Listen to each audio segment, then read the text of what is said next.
Et oui, c'est une nouvelle théorie.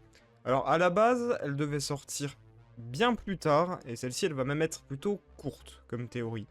Mais il y a des éléments qui s'ajoutent petit à petit, jour après jour, semaine après semaine, voire même mois après mois, qui me laissent penser qu'il y aura un arc Tartare dans Valkyrie Apocalypse. Bonjour à tous, c'est Belus, et si cette vidéo vous plaît, n'hésitez pas à vous abonner, parce que pour le coup, j'ai vraiment l'impression de tenir quelque chose de vraiment très gros.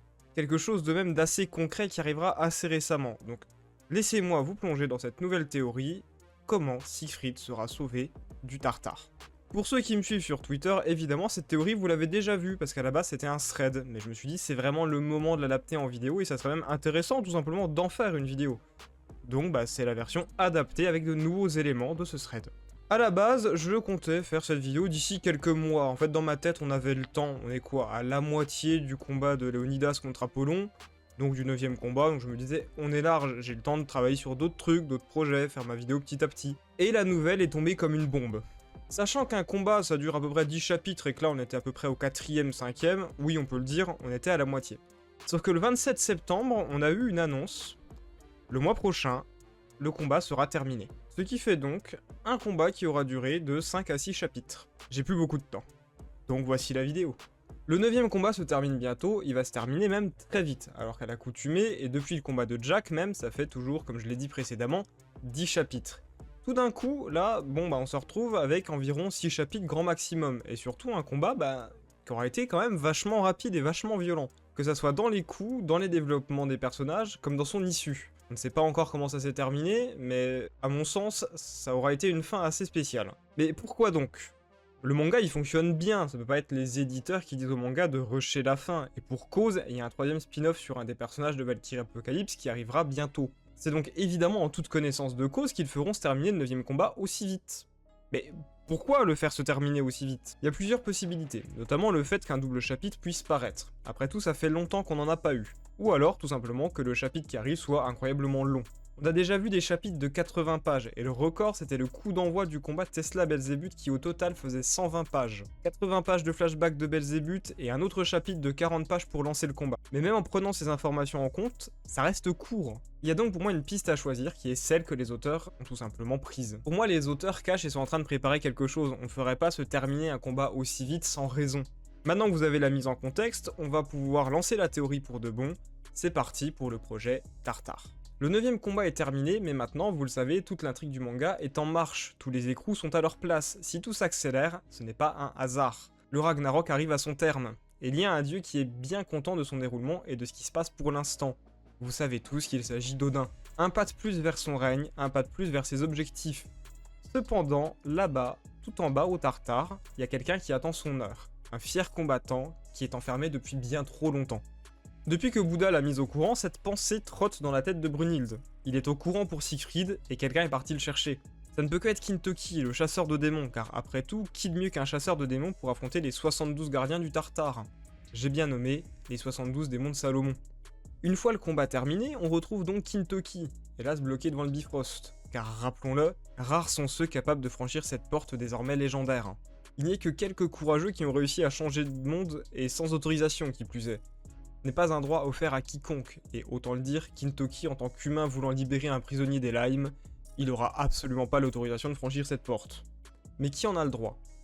Zeus, Odin, Shiva et Hadès. Il y a peut-être d'autres dieux, mais pour l'instant ce sont les seuls ayant le droit de franchir cette porte comme bon leur semble. Mais il est deux cas particuliers, deux personnages ayant franchi cette porte, et ce, sans autorisation. Le premier c'est Nostradamus, lui c'est pas compliqué, il a à moitié pété l'édifice et a essayé de passer de force. Le deuxième c'est Belzébuth, car oui, avant il était au Valhalla, mais que ça soit vis-à-vis de ses recherches pour Satan comme pour mourir face à Hadès, Belzébuth il a franchi le Bifrost, et ce, sans doute sans aucune forme d'autorisation. Et vous savez ce que Nostradamus et Belzébuth ils ont en commun? Ils savent. L'un d'eux est un prophète qui sait le déroulement des choses, le second a eu une petite discussion avec Odin, et Odin a fait une erreur à ce moment. Révéler à Belzébuth que le Ragnarok, il l'attend depuis très longtemps. Une phrase qui ne sera certainement pas oubliée par Belzébuth. Quelque chose se trame et il le sait. Et s'il devait choisir un panthéon, vu son respect envers Hadès, il est plus que logique que le démon se range du côté des dieux grecs. Et surtout, un nouvel élément. Et là, il n'a plus de roi. Hadès est mort et quelqu'un doit lui succéder. Et qui est plus à même de réussir cette tâche que Belzébuth, son second vainqueur du Ragnarok? Belzébuth est maudit, Belzébuth n'a pas le droit de mourir, mais surtout Belzébuth a un devoir, celui de s'occuper des gens encore vivants, car c'est un médecin.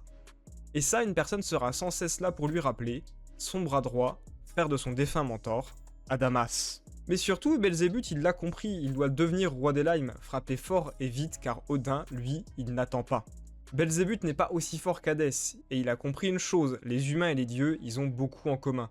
Pour le démon, c'est l'heure de la rédemption, et un humain en attente de soins, il y en a un qui n'est pas des moindres. Sin Shi Huang, celui qui a tué Hadès.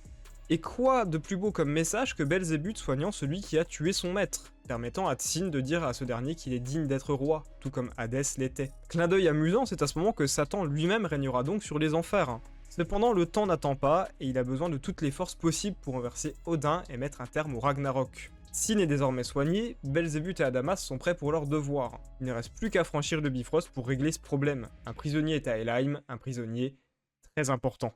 C'est sans doute à ce moment qu'ils croiseront Bouddha ou Nostradamus, le premier car il avait déjà eu cette idée, et le second car il voit tout. Désormais leur mission est simple, ils doivent retrouver Kintoki et lui permettre de s'infiltrer au Tartare pour libérer ce fameux prisonnier. La suite, c'est tout de suite beaucoup plus difficile à prédire. Pour qui Siegfried se battra? Que pense-t-il de Brunhilde? Que veut-il? Est-ce que tout ça c'est encore un plan d'Odin? Mais suite à sa tentative de sauvetage, de nombreux cas de figure sont possibles. Il ne fait nul doute que Kintoki arrivera jusqu'à la cellule du héros nordique. C'est un chasseur de démons, il est là pour ça, et les gardiens, ce sont ses proies. Mais un problème persiste. Que fera Siegfried? Suivra-t-il les humains et leurs directives alors prêt à se rebeller face à son aïeul Odin? Ou suivra-t-il les conseils de ce dernier et trahira l'humanité pour se ranger du côté des dieux? Qu'est-ce qui attend Kintoki en Helheim? La mort? Arrivera-t-il à retourner aux arènes pour délivrer son combat? On n'en sait rien. Toujours est-il que l'histoire s'accélère, un plan est en marche, le Ragnarok se terminera bientôt. Et nous aurons nos réponses quant à de nombreux personnages et acteurs de cet étrange événement. C'était Belleus et j'espère que cette petite théorie vous a plu. Je vous dis à la prochaine et salut à tous.